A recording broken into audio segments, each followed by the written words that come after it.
Hola, ¿qué tal? Buenas tardes, buenos días, buenas noches, estimados alumnos. Les saluda su maestra Paulina Ultreras Correa y en esta ocasión estaremos desarrollando la segunda unidad de la materia de macroeconomía en línea para la carrera de administración denominada medición de la actividad económica.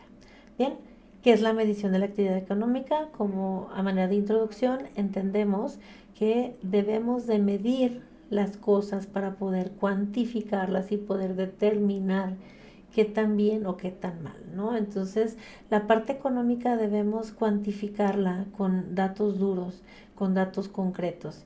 Y bueno, en nuestro país tenemos una instancia que nos apoya con datos estadísticos, que es el INEGI, y mediante el INEGI, Banco de México y algunas otras instancias financieras nos apoyan o se nos aporta información que podemos nosotros medir, contabilizar para determinar cómo se encuentra nuestro país en ciertas o ciertos indicadores, ¿no?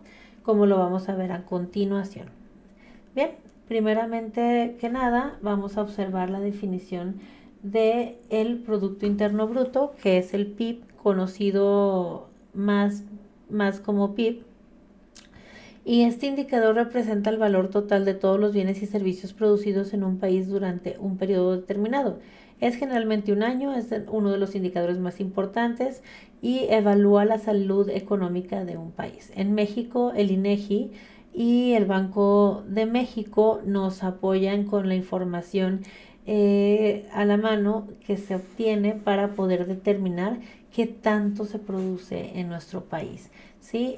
A manera general, México sí lo mide anualmente, pero hay periodos interanuales que son trimestres y estos trimestres los medimos de manera consecutiva para ver cómo varía o cómo se va comportando el país en un determinado momento. Como dato adicional, nuestra economía, al ser trimestral, generalmente el tercer trimestre del año pues es el que nos indica la mayor información posible de cómo se va a cerrar, de cómo inició y seguramente cómo se desarrolló, ¿no? Entonces, en general, el tercer trimestre es el que nosotros podemos tomar más importante. Vamos a ver la siguiente gráfica para ver cómo la podemos desarrollar. La siguiente gráfica dice que es el Producto Interno Bruto de México del año 2017 al año 2024.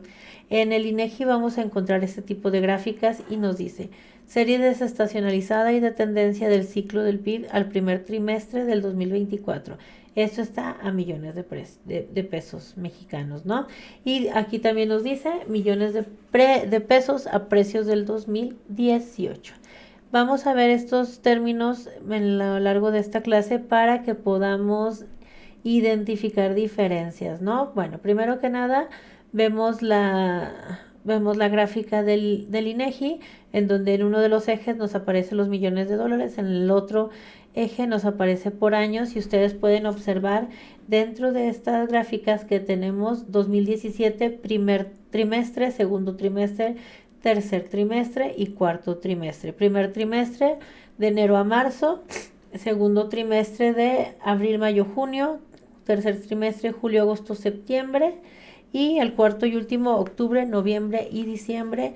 Así comportamos o así verificamos cómo se está moviendo la economía a lo largo del año. La fuente es el INEGI mediante la Liga de Sistema de Cuentas Nacionales. Nos aparece ahí PIB trimestral y algunas series elaboradas con métodos econométricos. La econometría es la parte técnica de la economía, que es estadística, es aritmética y por supuesto la parte de análisis de las gráficas, ¿no? Bueno, podemos observar entonces que del 2017-2018 estamos hablando del periodo en donde gobernaba por ahí nuestro presidente Peña Nieto, ¿no? Y pueden observar que a manera general en números sobresalía de más de 23 millones la economía, ¿no? Y se mantuvo prácticamente estable. Esto fue más o menos un 2% anual de crecimiento, continuaba más o menos estable durante este tiempo hasta que por ahí ingresa el presidente López Obrador en el 2018 y vemos esta caída estrepitosa de qué, del tiempo de la pandemia. Pero ojo, antes de esto existió por aquí una bajada bastante importante en el primer periodo de su gobierno, donde tuvimos un poco menos de inversión o menos de producción. ¿Esto a qué se debe? Bueno, pues hubo varios factores a niveles internacionales. El precio del petróleo tuvo que ver con la baja de la producción de nuestro país, algunos otros factores internacionales, por ejemplo, que pues Arabia Saudita, en general el G20 nos indicaba por ahí los precios del petróleo, los precios de los insumos, y bueno, hay una reducción en el PIB, aproximadamente en ese año hubo un decrecimiento, ¿no? Y de hecho creció hasta el 0%, no hubo crecimiento alguno por parte del PIB. Y en el año 2020, específicamente en el segundo trimestre, que entra en abril, observamos la caída del Producto Interno Bruto por la pandemia, ¿no? Y estos ciclos son repetitivos, estos ciclos son naturales. Las economías no pueden estar siempre en auge, deben de tener sus ciclos de depresiones para que podamos tener un equilibrio, ya que si existiese únicamente un aumento, desarrollo, crecimiento, seguramente al mismo nivel estarían creciendo pues el nivel de precios, que es la inflación, estarían creciendo los problemas, estaría creciendo algún desempleos y demás, ¿no? Entonces, esto sí es importante recalcar. Los ciclos económicos funcionan de esta manera, hay auge, hay déficit, hay algunas caídas. En este caso, pues los procesos globales nos afectan directamente porque estamos en una economía globalizada, ¿cierto? Bien, pues vemos este 2020 difícil, hasta que por ahí en el tercer trimestre del 2020 comienza un poco a elevarse la economía. Y ojo, así como se cae, observen la bajada que hay estrepitosa, así comienza a subir de manera acelerada, paulatina, y pues a posteriori pues observamos, ¿no? Observamos un crecimiento sostenido durante el resto del sexenio. Mayor inversión, mayor producción, obviamente las personas de estar encerradas salimos a pasearnos, a consumir, a gastar, y bueno, esto es lo que nosotros podemos proyectar. Esto es una gráfica natural del Producto Interno Bruto. Hay, como les menciono, turbulencias dentro de los ciclos económicos que podemos observar de esta manera. Bien, vamos a continuar. El Producto Interno Bruto tiene una fórmula que es una de las tantas formas de medir el PIB en México. Generalmente esta fórmula es la más común, que es el consumo más la inversión más el gasto. Sumamos exportaciones y restamos las importaciones. Estas dos últimas partes de la fórmula del Producto Interno Bruto se llama balanza de pagos o balanza comercial, y pues sí está determinada, y es importante concebir que a mayor exportación y menor importación, nosotros tenemos un superávit. Si es el caso contrario, si nosotros importamos más de lo que exportamos, tendremos un déficit, ¿cierto? Porque en términos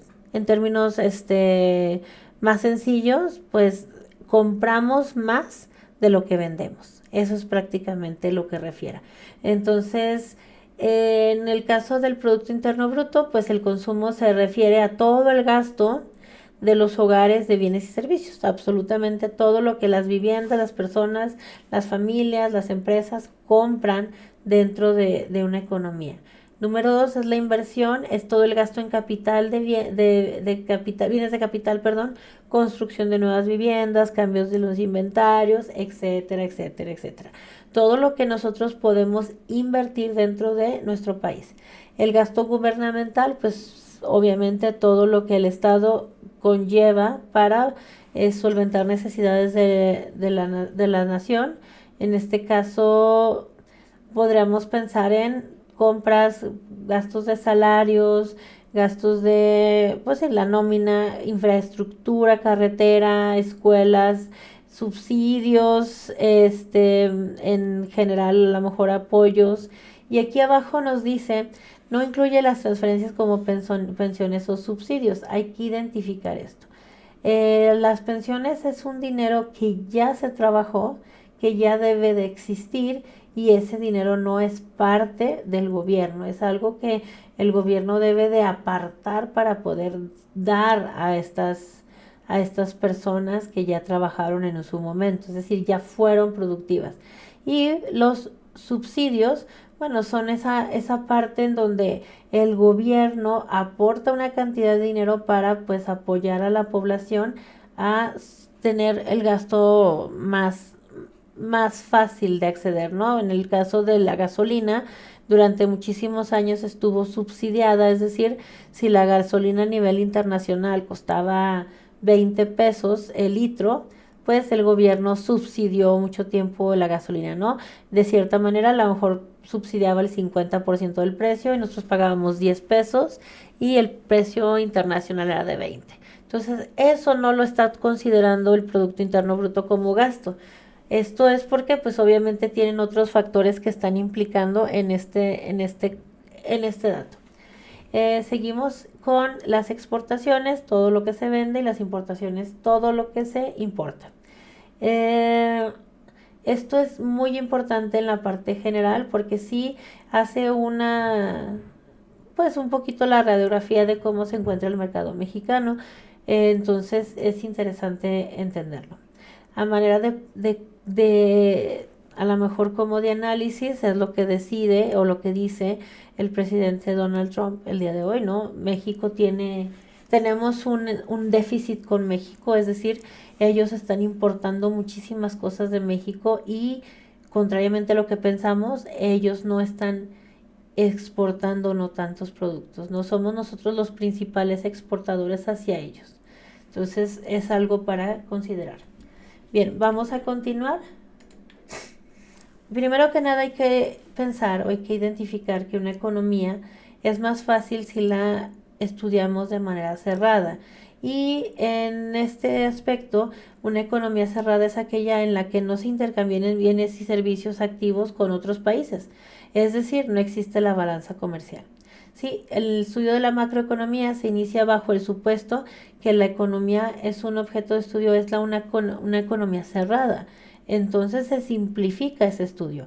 Sacamos un poquito de la ecuación a las exportaciones y las importaciones y estudiamos la economía de manera centrada en el país, es decir, cuánto se produce de algo dentro del país.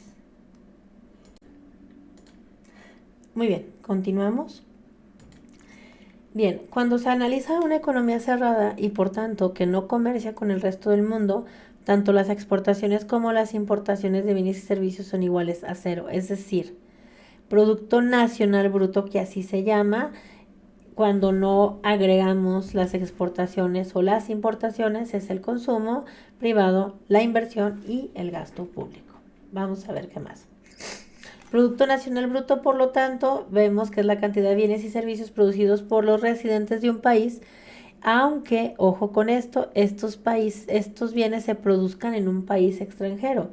El PNB, conocido también como Ingreso Nacional Bruto, sí tiene en cuenta el concepto o término de nacionalidad. Entonces el PNB dice consumo más inversión más gasto. Ojo, aquí nos indica, si México tiene una empresa posicionada en el extranjero. Pensemos en Brasil, en Estados Unidos, en Inglaterra, en España, en Sudamérica.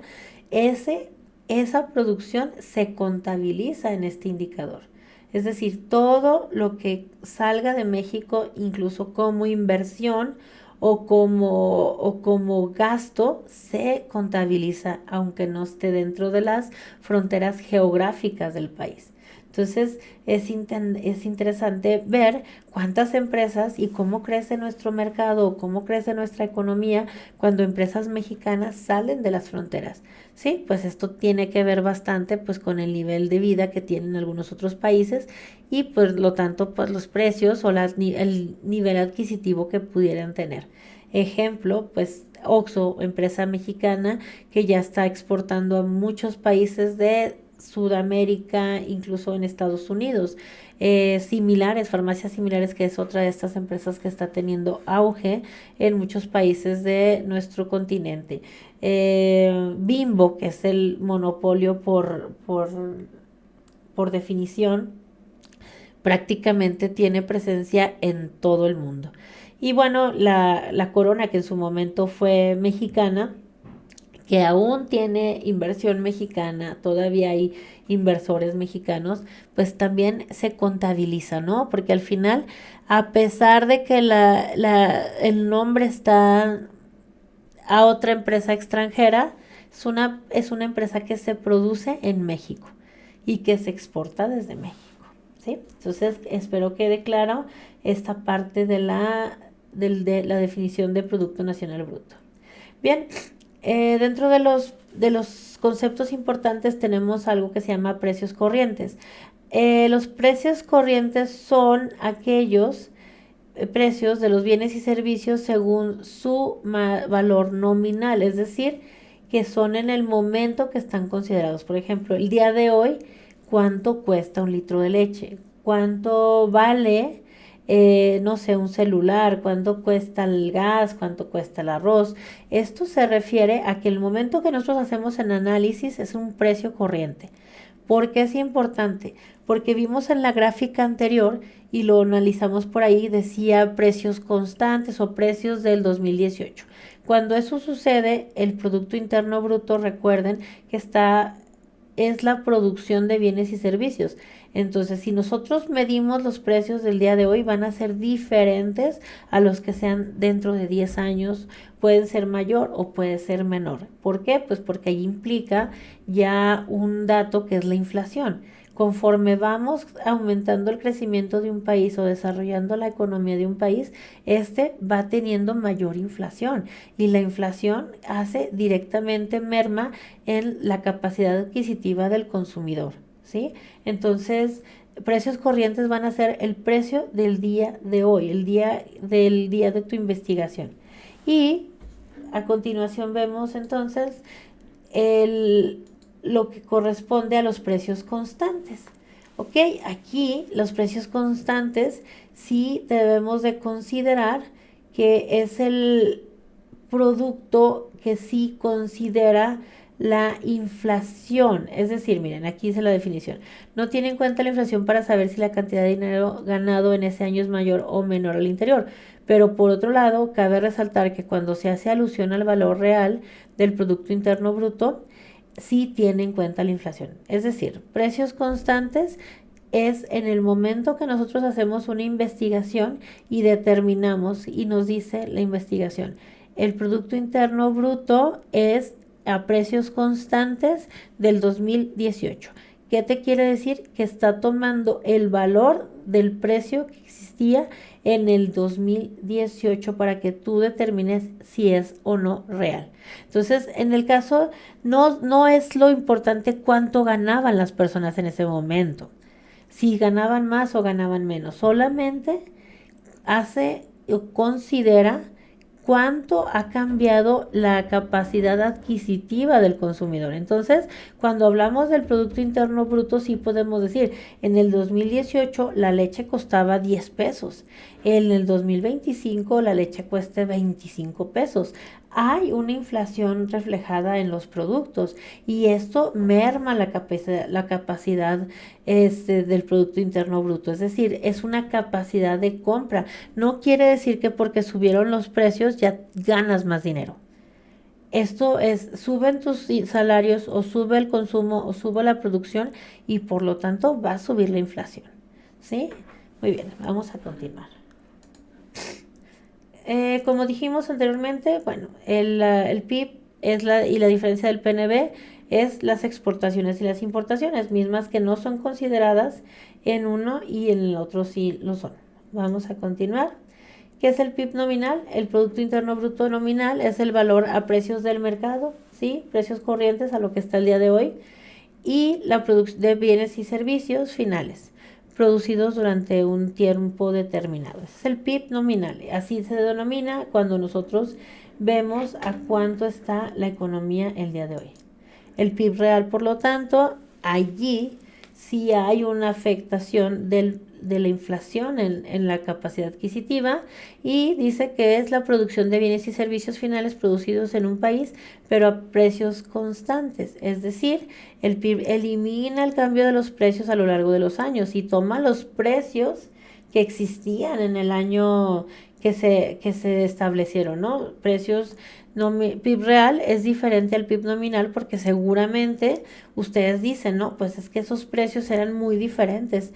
De cierta manera refleja los cambios anuales, está tomando en cuenta que existe una inflación dentro de ese estudio y que los precios son diferentes, Entonces vamos a continuar. Tenemos otro método para medir el PIB que se llama método del ingreso y dice que las familias trabajadoras reciben sueldos y salarios por la venta de su fuerza de trabajo, las familias, las empresas obtienen beneficios o ganancias de las actividades productivas. Puede ser también pagos de intereses, empresas como los bancos que tienen intereses, ¿no? Y este método de ingreso se calcula de la siguiente manera. Renta nacional, que será igual a todos los sueldos y salarios, más todos los beneficios e intereses, más toda la renta de la tierra. Y bien, pensemos de manera general que si lo suponemos, es más fácil encontrar cuánto es el valor de los beneficios y los intereses, porque es fácil, porque está totalmente medido, ¿no? En su general está medido por el Banco de México, está fiscalizado, por lo tanto es fácil de encontrar. La renta de la tierra, pues es el valor de la tierra en los diferentes estados, cuánto vale cada tierra, ¿no? Cuánto es la rentabilidad que se está obteniendo de esa tierra. Entonces, podríamos pensar que es fácil conseguir ese dato. Fácil relativamente, pero los sueldos y salarios es algo complejo en nuestro país debido a algo muy interesante. México es de los países con mayor informalidad, tenemos muchísima informalidad. Entonces, ¿cómo medimos los sueldos y salarios? La información que se nos otorga se puede dar por medio del trabajo, Secretaría del Trabajo y Previsión Social, a lo mejor del IMSS, a lo mejor del ISSSTE, pero muchísimas personas en nuestro país no cuentan o no están dados de altas en estas instancias. Por lo tanto, tienen ingresos, pero no los podemos medir o no los podemos visibilizar porque no están reflejados correctamente. Entonces, este método, pues sí, como estudio lo tienen que saber, lo tienen que conocer, pero es un poco complejo en algunos países y en el caso de México así es. Muy bien, vamos a continuar. El método del valor agregado, bueno, en el valor agregado también es aplicable a México y este valor agregado dice que pues sumas todos los valores añadidos de los bienes intermedios de cada fase del proceso productivo, es decir, sector primario, sector secundario, sector terciario, ¿sí? Y bueno, el Producto Interno Bruto será igual al valor agregado del sector primario más el segundo sector más el tercer sector. Vamos a ver un ejemplo para ver cómo podría quedar. Tenemos un pequeño ejemplo aquí, dice, hablando del trigo, primero el primer sector, que es el agricultor, compra la semilla a 80 pesos, por decir algo, y cuando puede producir esa semilla, pues obtiene 125 pesos del trigo. ¿Cuánto es el valor agregado? Pues son 45 pesos, ¿no? De 80 a 125 son 45 pesos. El trigo con el valor de 125 se va al sector secundario, que es el molinero, y el molinero ya vende la harina, compra el trigo a 125 y la harina la va a vender a 180 pesos.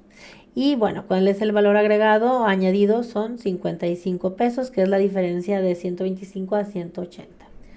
Y bueno, una vez que tenemos la harina a un precio de 180, el sector secundario nuevamente, que es un panadero, pues compra esa harina a 250 pesos y estas 50 pesos se añaden 70 pesos al valor anterior, ¿no? Que teníamos. Entonces, el pan ya se vende a 250 pesos. Finalmente, el sector terciario, que es el comerciante, dice que el pastel lo compra a 250, pero lo está vendiendo a 310. Hay un valor agregado de 60 pesos. La suma de todos estos valores nos dará el Producto Interno Bruto. Entonces, la suma de 45 más 55, que son 100, más 70 son 170, más 60 son 230. En este producto únicamente tenemos un Producto Interno Bruto de 230. Pero recuerden que estamos hablando de todos los sectores. Entonces, el valor o la utilidad o la parte añadida de cada sector será contabilizada y eso es lo que nos da el PIB con este método. ¿Sí? Muy bien, continuamos. Los números índices, es importante hacer esto, es el indicador diseñado para describir los cambios de una variable en el tiempo, esto es su evolución a lo largo de un determinado periodo. Indica por ende la manera de evolucionar en una serie cronológica correspondiente a una variable determinada. Vamos a ver cómo podemos medirlos o cómo lo hacemos.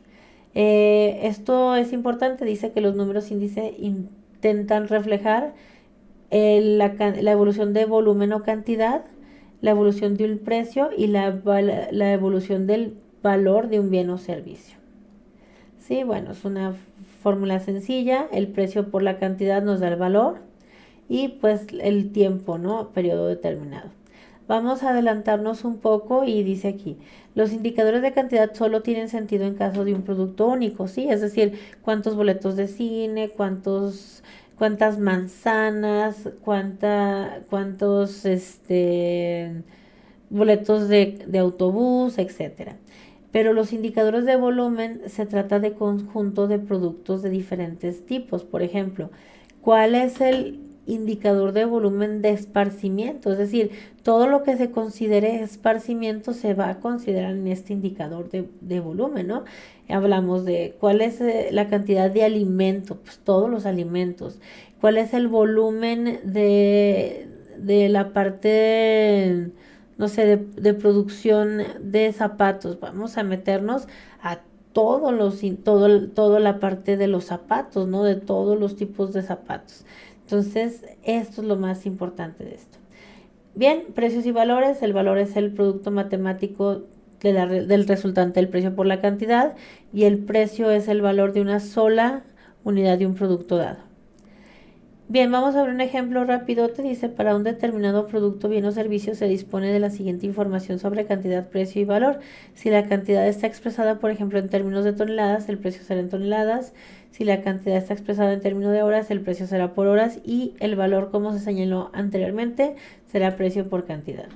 Tenemos aquí periodo base, es el punto por el cual nos va a servir de referencia y el periodo corriente es el punto en el cual queremos saber el resultado. Tenemos esta tablita que ustedes observan aquí, tenemos los diferentes periodos, tenemos periodo 0, 1, 2, 3 y la cantidad de producto que se genera en ese momento. Cantidad por precio, pues nos va el valor total, ¿no? Entonces es importante esta parte de aquí. El periodo es donde nosotros determinamos que queremos analizar. Por ejemplo, el periodo 0, si yo considero el periodo 0, este va a ser el 100%. Este 125 va a representar el 100% y lo voy a tener que comparar con todos los demás datos para determinar cuánto cambia y así funciona la parte de medición de la economía. Vamos a ver. Si nosotros tenemos esta tabla anterior, ¿cómo llenaríamos esta otra parte, no? Dice aquí que en el año 0, que fue el periodo, era una cantidad de 125 y esto equivale a 100. En el año 1, para saber cuánto se modifica, la cantidad 181 no sabemos cuánto representa en el año 1, ¿no? Pues es una simple regla de 3, es 100 por 181 entre 125 y nos dice que el valor es de 144.8. Ojo, ¿qué quiere decir aquí? Hubo un aumento de 44.8% en esta cantidad determinada anteriormente, ¿no? Entonces, es lo importante de entender. Cuando vemos un indicador, puede estar dado así. 144.8 puede estar 44.8 o incluso puede ser 1.44. Porque quiere decir el 1 que es una vuelta entera, ¿no? Que es un 100%. Hubo un aumento.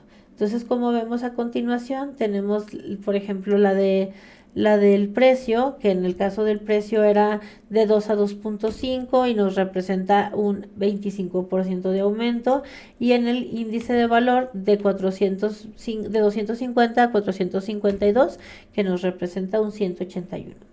Hay que hacer estos otros ejercicios para poder practicar y entender cómo se modifica la economía, ¿no? Entonces, vamos a seguir. Y hay una nota importante. Aquí tenemos una fórmula que es la que nos dice cómo vamos a calcular en una economía todo el valor de los precios corrientes, la economía como tal y el cambio de los indicadores económicos, ¿sí? Que dice valor total es la sumatoria del precio 1 por la cantidad total, ¿sí? Y vamos a ver una nota. Se pueden construir índices para cualquiera de las dimensiones asociadas a las transacciones de bienes y servicios. Esto es índices de precios, de volumen o de valores. El tipo más simple de índice es aquel que se elabora considerando un único bien o un único servicio. Dicho índice indicará la evolución del precio, la cantidad o el valor de bien o servicio respecto a un determinado estándar o periodo base. Índice de precios, por lo tanto, será índice de precios, es precio total, precio del periodo entre precio 0 por 100, que es lo que vimos anteriormente, es una simple regla de 3. Índice de valor igual sería solamente con el dato del valor. Y estos son los datos resultantes de la tabla anterior. Observen pues que en el periodo 2 tenemos 164 en un indicador de 164 que dice que aumentó 64%, el precio 40% y el índice de valor 29.6%. Ojo, 229.6%, que es el 200%, ¿no? Y en este caso un porcentaje sí podría ser 129.6%, porque aquí ya nos está diciendo que da 2 vueltas a el dato que teníamos anterior. En el caso del último periodo, que ojo, y es importante, estamos contemplando la diferencia o el cambio del periodo 0, que es nuestro periodo base, al periodo 3, que es el que estamos analizando, ¿no? Y esto va a cambiar. Entonces, en este aspecto, si yo considerara otro periodo, los datos tendrían que cambiar. El periodo 3 dice que es el 92, un indicador de 92, quiere decir entonces que disminuyó un 8%, porque para llegar al 100 le faltan 8 números, ¿no? 8 datos, y en este otro espacio es el 45% y el 33.4%. Lo importante de entender los índices es cómo interpretarlos, no únicamente cómo calcularlos. Lo importante de esto es calcularlos y interpretarlos, perdón. Bueno, entonces el objetivo de la construcción de índices es, como se ha dicho, el obtener una medida sintética de la evaluación de alguna de las magnitudes contenidas en las transacciones de bienes y servicios, precio, valor o volumen. Vamos a ver el ejemplo. Tenemos este ejemplo, tenemos leche, carne y pan y la unidad de medida de cada uno. Tenemos 3 diferentes años y 3 diferentes cantidades, ¿no? Entonces, ¿qué tendremos que hacer aquí? Primero identificar que en el año 1999 se producían 24 litros de leche, en el año 2032 y en el año 2001 35. De carne eran 18, en el año 2012, en el año 2001 13, de pan 2, 4 y 5, ¿no? Y a precio, el año 2000, en el año 1999 la leche tenía una cantidad. Muy bien, vamos a ver este ejemplo rapidote. Dice, evaluar si un hogar ha consumido más o menos volumen de alimentos en el año 2000 de lo que consumía en el 99. No se puede sumar kilos de carne, litros de leche, piezas de pan, kilos de naranja, etc. El del año 2000 y compararlo con la suma de kilos de carne, litros de leche, pieza de pan, kilos de naranja del 99. Es necesario encontrar una unidad homogénea que se pueda sumar. En este caso es el valor. Vamos a ver esta tablita a continuación y la tabla nos dice lo siguiente. Nos dan ciertos datos, precios y cantidades. Para eficientar eso, la leche en el año 1999 costaba 24 pesos y se vendían 100 litros. En el año 2000 costaba 32 pesos y se vendían 80 litros. En el año 2001 el precio era de 35 y se vendían 70 litros.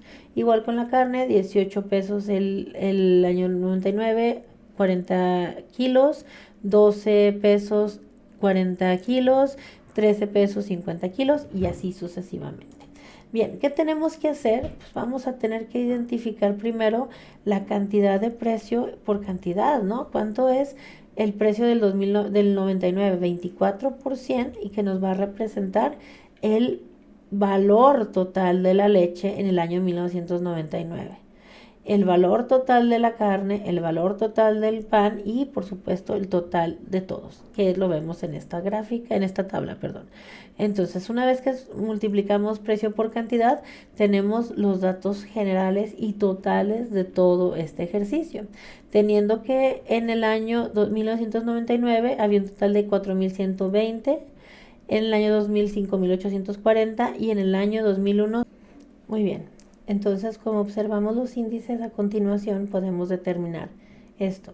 En el año del 99 al 2000 hubo un aumento del volumen de 41.7, del año 2000 al 2001 13.01% y del 99 al 2002 un 60.19%.